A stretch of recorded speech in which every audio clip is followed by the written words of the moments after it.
क्या आपका मन भी हर समय भागता रहता है? कभी भविष्य की चिंता, कभी अतीत का पछतावा, कभी किसी की बात का गुस्सा, तो कभी बिना वजह उदासी। आप चाहते हैं कि मन शांत हो जाए, लेकिन जितना उसे शांत करने की कोशिश करते हैं वो उतना ही बेचैन हो जाता है। ओशो कहते हैं, मन को नियंत्रित करने की कोशिश मत करो, क्योंकि जिसे तुम नियंत्रित करना चाहते हो वह तुम नहीं हो। ये बात सुनने में अजीब लग सकती है। बचपन से हमें सिखाया गया है कि मन को काबू में रखो, विचारों को रोक दो, इच्छाओं को दबा दो। लेकिन क्या आपने कभी देखा है कि जितना किसी चीज को दबाते हैं वो उतनी ही ताकत से वापस आती है? अगर मैं आपसे कहूं कि अगले 1 मिनट तक बंदर के बारे में मत सोचिए, तो सबसे पहले आपके मन में क्या आएगा? बंदर। यही मन की प्रकृति है। जिसे रोकने की कोशिश करो वही बार बार सामने आता है। ओशो कहते हैं कि मन कोई दुश्मन नहीं है। समस्या मन में नहीं है। समस्या यह है कि हम मन के साथ खुद को जोड़ लेते हैं। जब कोई विचार आता है तो हम सोचते हैं कि यही मैं हूँ।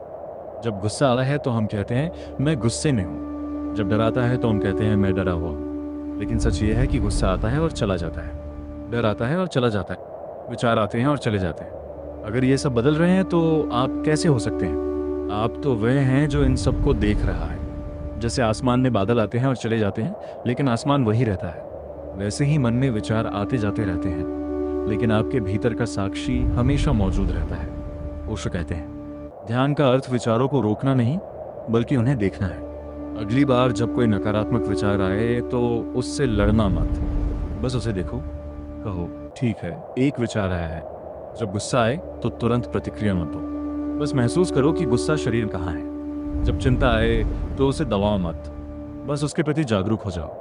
धीरे धीरे आप देखेंगे कि विचारों की पकड़ कमजोर होने की है, क्योंकि विचारों को ताकत आपके विरोध से मिलती है। जब आप उन्हें केवल देखते हैं तो वे अपने आप कमजोर पड़ने लगते हैं। एक कहानी है। एक व्यक्ति ओशो के पास आया और बोला, मेरा मन बहुत अशांत है, मैं क्या करूं? ओशो मुस्कुराए और बोले, उसे अशांत रहने दो। वह व्यक्ति हैरान हो गया। ओशो ने कहा, तुमने वर्षों तक मन से लड़ाई की है और कुछ हासिल नहीं हुआ। अब एक बार उसे स्वीकार करके देखो। यही रहस्य है, स्वीकार करना। जैसे ही आप मन से लड़ना छोड़ देते हैं, भीतर एक नई शांति जन्म लेने लगती है। शांति किसी प्रयास का परिणाम नहीं है। शांति आपकी स्वाभाविक अवस्था है।